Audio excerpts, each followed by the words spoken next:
예수님께서 서기관들을 조심하라라고 말씀하십니다. 지난번 설교에서는 참 용기 있는 서기관이 등장했는데 예수님은 이 서기관들을 향하여 대부분의 서기관들을 향하여 책망을 많이 하셨습니다. 오늘 등장하는 이 서기관의 모습도 그렇습니다. 이 서기관들은 불쌍하게도 예수님의 노골적인 비판의 대상들입니다. 그렇다고 해서 이 서기관들이 하찮은 무리들이 결코 아닙니다. 여러분 알다시피 이 서기관들은 유대 역사에 있어서 엘리트 집안입니다. 엘리트 집단입니다. 어느 정도 막강한 권력을 가졌냐면 예수님을 십자가에 못 박아 죽일 수 있는 그런 막강한 권력을 가진 집단입니다. 요즘 용어로 말하면 이 서기관들이 어떤 집단이냐면 이렇습니다. 이 법관들입니다. 이 대법원을 구성한 사람들이다라고 생각하시면 됩니다. 여러분 그 사람들이 어떤 법적인 모든 것을 결정하듯이 이 서기관들이 그러한 역할을 했습니다. 그래서 사람을 죽이기도 하고 살리기도 했습니다. 국회의원급입니다. 여러분 상원의원, 하원의원급입니다. 얼마나 당당한 권력을 가지고 있습니까? 대단한 사람들입니다. 그런데 예수님은 이러한 부류의 사람을 향하여 책망하셨고 백성들에게 그런 사람을 조심하십시오라고 이야기하고 있습니다. 예수님께서는 이 서기관들이 긴 옷을 입고 다닌다라고 설명하고 있습니다. 그리고 이 사람들을 왜 조심해야 되냐면 이 사람들은 긴 옷을 입고 다니면서 시장에서 문안을 받고 회당의 높은 자리와 잔치의 윗자리를 차지하려고 애쓰는 그러한 사람들이다라고 이야기합니다. 서기관들이 입고 다녔던 옷은 보통 옷이 아닙니다. 여러분 아주 고급진 옷, 통으로 된 긴 옷을 입고 다녔습니다. 그리고 그 옷에는 여러 가지 율법을 넣을 수 있는 어떤 주머니가 있고 이런 술이 달려 있습니다. 여러분 졸업식장에 가면 아이들이 졸업 가운을 입습니다. 그런데 이 졸업 가운만 입는 아이들이 있고요. 이 띠를 두르는 아이들이 있습니다. 노란 띠, 빨간 띠, 초록 띠, 띠가 막 3개, 4개 된 아이들도 있습니다. 어떤 아이들이 그런 띠를 두르냐면 성적이 뛰어난 아이들. 그렇죠? 어쨌든 졸업생들 중에 나름 공부한다고 하는 애들이 그 띠를 두릅니다. 그러다 보니 막상 띠 없는 아이들과 띠 있는 아이가 구분 질 수밖에 없습니다. 그래서 띠가 많으면 많을수록 속으로는 이런 탄식이 나옵니다. 와, 대단하다. 근데 하나도 없는 아이를 보면 그저 그렇거니라고 이야기를 하죠. 서기관들이 그랬습니다. 통으로 된 세마포 옷을 입었고 그들은 장신구를 그 안에 달았습니다. 그리고 그들은 다니면서 높은 자리에 앉기를 원했습니다. 그 사람들의 특징은 이렇습니다. 과부의 가산을 삼킵니다. 그 사람들의 특징은 이렇습니다. 외식함으로, 즉 남 보여주기 식으로 길게 기도합니다. 연약한 사람의 재산을 뺏는다라는 이야기입니다. 물론 이것은 불법적으로 뺏는다라는 이야기가 아닙니다. 이 서기관들은 율법을 잘 지키려고 했던 사람들입니다. 그렇지만 이들은 교묘한 방법을 통해서 불쌍한 사람들의 재산을 갈취했습니다. 그들에게 율법을 설명해 주면서 상담을 하면서 과도한 헌금을 강요했었습니다. 이것이 역사책에 기록된 이 서기관들의 모습이기도 합니다. 고아와 과부를 객을 보호하라라고 하는 하나님의 말씀을 조금 등한시하면서 그들은 자기의 이속을 타려고 했던 그러한 모습들입니다. 이런 모습을 이 서기관들이 가지고 있었습니다. 그리고 그 사람들이 모이는 곳에서 그 화려한 옷을 입고 나타나서 큰 소리로 기도하고 하는 그러한 모습을 보였습니다. 그런 서기관들을 향해서 우리 주님은 그러한 사람을 조심하라 라고 말씀하시면서 이렇게 말씀하십니다. 그는 판결이 더욱 엄할 것이다 라고 말씀하고 계십니다. 더 엄한 벌을 받게 된다라고 서기관들을 향해서 우리 주님은 경고하셨습니다. 여러분 어떻습니까? 화려한 옷을 입고 사람들이 많은 곳에서 인사받기를 원했고 잔치 높은 자리에서 있기를 원했던 그러한 사람들입니다. 즉 이 말은 다른 사람들에게 주목받는 것을 제일 행복한 것으로 생각했다라는 이야기입니다.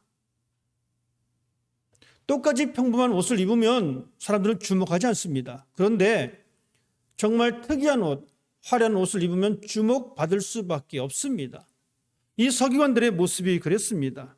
주목받는 것이, 잔치의 윗자리에 앉아서 주목받는 것이, 회당에서 율법을 놓아놓는 그 언약궤 옆에 앉아있는 것이 주목받아서 그것을 즐기고 그것을 지키려고 했던 그러한 모습입니다.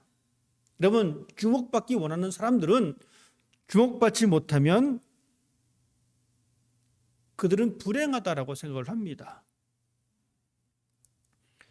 사람들의 이 시선이 자기에게서 떠났다라고 생각하기 때문에 그것을 참아내지 못합니다. 우리가 그것을 어떻게 가장 극명히 알 수 있냐면 연예인들의 모습입니다. 연예인들은 방송에서 사라지게 되면 사람들에게 잊혀진다라고 느낍니다. 그래서 그것을 안 하려고 무진장 애를 씁니다. 어떻게든 다시 방송에 나오려고 하는 그 모습을 우리가 종종 보게 됩니다. 그러니까 심하게는 군대 가야 할 그 사람이 방송에서 사라질 것이 두려워서 군대를 가는 것을 거부합니다. 어떤 사람은 이빨을 빼가지고 안 간다든지, 자기가 정신적으로 이상하다라고 생각하면 이야기하면서 안 간다든지, 이런 여러 가지 편법을 쓰면서까지도 사람들 앞에 서려고 합니다. 사람들에게 주목받는 것이 최고다라고 생각하기 때문에 그렇습니다. 자신의 인기가 점점 떨어진 걸 느끼는 사람들은 그것을 견뎌내지 못하고 어떤 사람들은 불행하게도 약을 의지하기도 합니다. 우리는 그런 뉴스를 종종 봅니다. 그런 것을 보면서 참으로 주목받는 것을 제일 큰 행복으로 여기는 사람들의 모습을 우리는 볼 수가 있습니다. 예수님께서는 이렇게 주목받는 것이 제일이다라고 하는 사람들 향해서 그들은 벌을 받았다, 더 중한 벌을 받는다라고 말씀해 주고 있습니다. 어떤 중한 벌일까요? 주목받기 원하는 사람들은 주목받지 못하면, 다른 사람들에게 환영받지 못하면 그 마음이 괴롭습니다. 그 마음이 괴로우면 계속해서 그 마음에 상처가 남게 됩니다. 이미 그 사람의 영혼은 피폐해질 수밖에 없다는 것이죠. 이미 그 사람은 어쩌면 그 중한 벌을 받고 있는지도 모릅니다. 자신의 인격이 망가지고 자신의 마음이 망가지고 괴로움의 연속입니다. 자, 그렇다면 주목받기 원했던 서기관, 주목받고 싶어하는 한 부류의 연예인, 그 사람들은 특별한 사람이라 친다 하더라도 여러분, 우리는 어떻습니까? 나는 과연 주목받는 것에서 자유로울 수 있을까? 많은 사람들은 주목받는 인생을 꿈꿉니다. 많은 사람들은 주목받는 인생을 만들기 위해서 자기 자신을 가꾸기도 하고 자녀를 교육하기도 합니다. 자녀가 성공해서 다른 사람들에게 주목받기 원하는 그 부모들의 심정, 우리 모두 다 가지고 있습니다. 다른 사람들에게 주목받고 싶어서 자녀를 교육을 합니다. 또한 다른 사람들에게 주목받고 싶어서 자신의 재산을 더 부리려고 재산 증식을 위해서 힘을 씁니다. 왜냐하면 내 재산이 많아지면 사람들에게 주목받기 때문에 그렇습니다. 내가 성공하면 사람들에게 주목받기 때문에 그렇습니다. 내 자녀가 성공해야지만이 사람들에게 주목받는다라고 생각하기 때문에 우리는 그런 것에 목매 있는지도 모릅니다. 우리 주님은 그것이 옳은 것이 아니다라고 말씀하고 있습니다. 다른 사람에게 주목받으려고 애쓰는 것이 진정한 행복이 아니다라고 우리에게 말씀하고 있습니다. 서기관처럼 높은 자리에 앉아 있어야지만이 행복할 거야 라고 하는 이 고정관념을 우리 예수님은 고치려고 이렇게 말씀해 주고 있습니다. 오늘 우리는 두 가지의 본문을 읽었습니다. 주목받기 원했던 서기관, 그리고 사람들에게 전혀 관심 묻지 못하는 한 가난한 과부의 모습입니다. 상반되게 대우받는 두 부류의 모습입니다. 여러분, 서기관, 존경받고 주목받은 존재입니다. 홀로 된 여인, 멸시받고 천대받는 사람들입니다. 오늘 성경은 이 본문을 통해서 우리에게 무엇을 말씀하시냐면 이렇습니다. 하나님 앞에 어떤 자세로 살아가느냐라는 문제입니다. 예수님께서 헌금함 앞에 앉으셨습니다. 부자들이 나와서 헌금을 합니다. 그때 당시 헌금 이 주머니가 몇 개 있었냐면 한 13개 정도가 있었다라고 얘기합니다. 종류별로 헌금함이 있습니다. 쉽게 말하면 성전을 수리하는 것에 사용하는 헌금함이 있습니다. 제사장들의 어떤 생계를 위한 헌금함이 있습니다. 번제를 드리기 위한 헌금함이 있습니다. 종류별로 헌금함이 있었습니다. 부자들이 이 헌금함에 돈을 넣습니다. 가난한 여인이 등장합니다. 이 여인도 헌금함에 돈을 넣습니다. 한글 성경에는 부자들이 헌금함에 넣었다라는 단어와 가난한 여인이 헌금함에 넣었다라는 단어는 같지만 원어에는 이 넣었다는 단어가 다르게 나타납니다. 어떤 의미냐면 부자들이 헌금함에 넣었다는 이야기는 여러 번 넣었다는 겁니다. 즉 헌금함이 10개면 10개를 넣었다는 겁니다. 여러분, 반복적으로. 하지만 이 여인이 넣었다는 것은 단 일회성 단어입니다. 한 번 넣었다라는 이야기입니다. 이 여인은 두 렙돈을 넣습니다. 가장 작은 화폐의 단위입니다. 참새 2마리도 못 사는 가치입니다. 지금 우리가 쓰고 있는 동전 중에 가장 작은 단위가 페니입니다. 여러분, 그것을 생각하시면 됩니다. 페니 몇 개 가지고 우리가 살 수 있는 것은 아무것도 없습니다. 이 여인은 이 두 렙돈을 넣었습니다. 예수님은 이 부자들의 헌금을 평가하지 않으셨습니다. 부자들이 낸 헌금에 대해서는 아무런 말씀을 하지 않으셨습니다. 대신에 이 가난한 이 과부의 헌금을 평가하십니다. 부자들은 이 헌금함 13개, 10개를 다 넣었는데 거기에 대해서는 아무 말씀하지 않으시고 가난한 여인이 자신이 가지고 있었던 그 동전을 넣었을 때에 그것에 대하여 설명하고 계십니다. 오늘 본문은 헌금에 대한 설교가 아닙니다. 우리의 소유를 다 주님께 바치자라고 하는 이 설교가 아닙니다. 여러분, 다 바치면 우리는 먹고 살 게 없습니다. 다 바쳐서 드린다는 것은 요즘 시대에 또 맞지 않는 것도 같습니다. 그러면 이 말씀은 어떤 말씀이냐면 하나님에 대하여 영적인 태도가 얼마만큼 중요하느냐라는 이야기입니다. 이 본문을 통해서 여러분 재산 다 팔아서 헌금하십시오 이렇게 설교하는 목사는 사기꾼입니다. 아닙니다. 그것이 문제가 아닙니다. 이 본문을 통해서 우리는 무엇을 깨달아야 되냐면 하나님을 향한 내 영적인 마음의 태도가 어때야 하는가라는 것입니다. 예수님께서 이 여인을 헌금하신 것을 보시면서 이렇게 말씀하십니다. 43절에 이렇게 기록해 있습니다. 내가 진실로 너에게 이르노니 이 가난한 과부는 헌금함에 넣는 모든 사람보다 많이 넣었다. 다른 사람들도 더 많이 넣었다라고 말씀하십니다. 그 근거는 바로 44절입니다. 그들은 다 풍족한 중에 넣었거니와 이 과부는 그 가난한 중에서 자기의 모든 소유 곧 생활비 전부를 넣었느니라. 자기의 모든 소유를 넣었다라는 이야기입니다. 산술적으로 계산하면 예수님은 틀렸습니다. 10군데 헌금한 사람과 한 군데 헌금한 사람과 어떻게 같겠습니까? 하지만 예수님은 다른 계산 방법을 가지고 계셨습니다. 예수님의 계산 방법은 많고 적음의 문제가 아닙니다. 그런데 우리는 그렇게 생각합니다. 많고 적음에 관심이 많습니다. 예수님은 많고 적음은 관심 없는데 우리는 많고 적음에 관심이 많고, 예수님은 크고 적은 것에 관심이 없는데 우리는 크고 적음에 관심이 있습니다. 그래서 교회도 커야 되고, 그렇지 못하면 이상한 거고, 우리는 이렇게 생각합니다. 하지만 예수님의 계산 방법은 그렇지 않습니다. 예수님의 계산 방법은 믿음의 분량입니다. 부자들은 풍족한 가운데에 일부를 넣었습니다. 하지만 이 여인은 없는 것 가운데에 자신의 생활비 전부를 다 넣었습니다. 왜 이 여인이 생활비 전부를 다 넣었을까요? 왜 그랬을까요?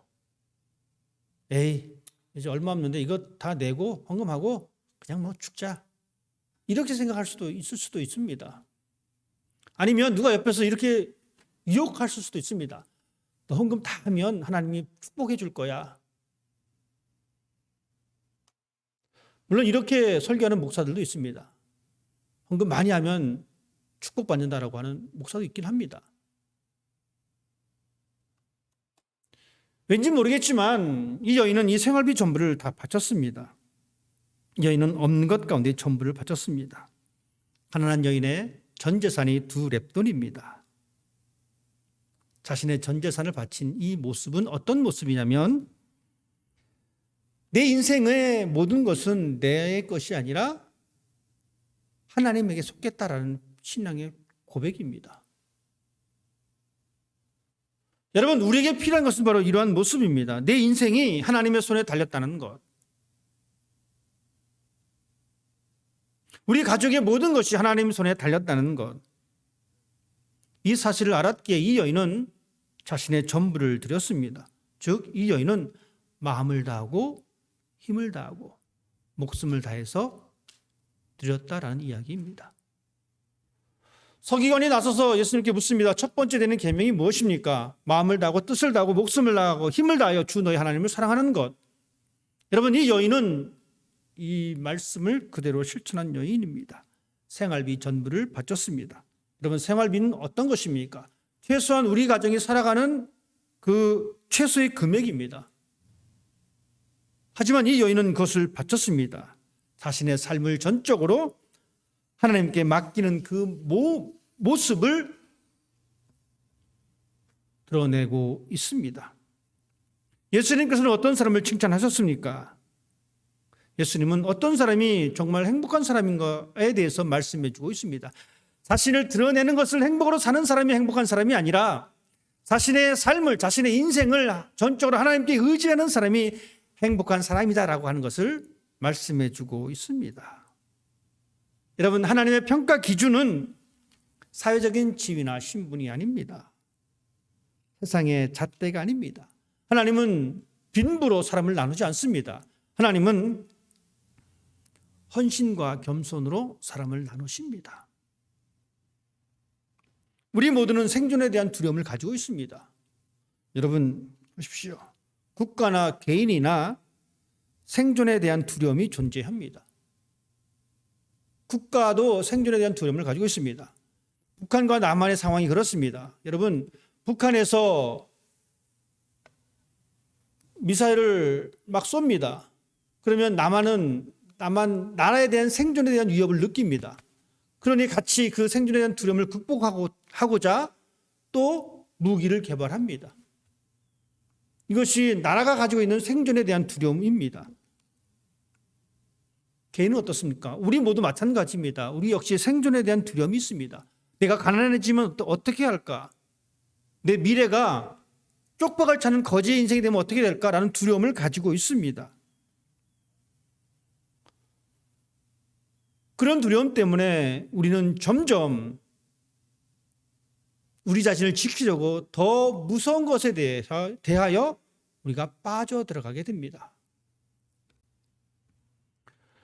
가난에 대한 두려움은 존재하지만 여러분, 가난하다고 행복하지 않은 것은 아닙니다. 우리는 충분히 그 사실을 알고 있습니다. 가난해도 행복합니다. 작은 회사 다닌다고 불행한 사람은 아닙니다. 작은 회사 다녀도 행복합니다. 작은 교회 다녀도 행복합니다. 여러분, 작은 교회 다닌다고 불행하다라고 하면 우리는 다 불행한 사람들입니다. 불행한 시간에 이 자리에 앉아 있는 겁니다. 작다고 불행한 것이 아닙니다. 가난하다고 불행한 것이 아닙니다. 가난은 조금 불편할 뿐이지만 그 가난이 우리의 행복을 결정짓지 못한다는 이야기입니다. 이 여인처럼 전적으로 하나님을 의지했던 이 여인은 행복한 사람입니다. 그러기에 그는 예수님께로부터 그런 칭찬을 듣게 되었습니다. 우리가 살아가는 이 삶의 현장 속에 우리는 생존에 대한 염려를 가지고 있지만 성경은 우리에게 그렇게 말씀해 주고 있습니다. 무엇을 먹을까? 무엇을 마실까? 무엇을 입을까? 염려하지 말라. 이 말은 우리의 삶을 책임져 주시는 분이 하나님이다라는 사실을 알고 있으라는 이야기입니다. 우리는 이 사실에 매일 흔들립니다. 그러니 생존에 대한 두려움이 있을 수밖에 없습니다. 그러니 나를 드러내려고 합니다. 나를 표현할 수 있는 다른 것을 찾으려고 합니다. 우리의 걱정은 내가 혹시 이 가난한 과부가 같은 그런 처지에 빠지지 않을까? 하지만 여러분, 이 가난한 여인이 우리 주님께 인정받았습니다. 우리도 살아가면서 하나님께 내 인생을 맡기는 삶을 살게 되면, 하나님을 전적으로 의지하는 삶을 살게 되면 우리 주님께로부터 인정받을 수 있는 삶이 필요합니다. 이제 우리는 이 여인이 드렸던 이 두 렙돈, 이것을 헌금함에 넣었던 그 용기가 우리에게 필요합니다. 그 용기를 얻기 위해서 우리는 하나님을 알아야 합니다. 우리의 염려, 두려움을 내려놓고 하나님의 인도하심을 의지하는 삶을 살아가는 사람이 되어야 합니다. 우리 모두는 어쩌면 이 가난한 이 과부보다 더 비참하지 않습니다. 우리는 이 성경에 등장하는 이 여인보다 훨씬 더 부유한 삶을 살아갑니다. 하지만 가난한 여인도 충분히 하나님께 인정받았듯이 우리 역시 하나님께 충분히 인정받을 수 있는 삶이 될 수가 있습니다. 하나님을 전적으로 의지하는 우리의 삶이 되기를 기도하십시다. 이 여인이 드렸던 용기가 우리에게 있기를 기도하십시다. 하나님은 그 용기 있는 모습을 보시면서 칭찬해 주십니다. 비로소 하나님께서 우리의 모든 것을 채워 주십니다. 하나님을 전적으로 신뢰하는 우리 모두가 되기를 주님의 이름으로 부탁을 드립니다. 기도하겠습니다.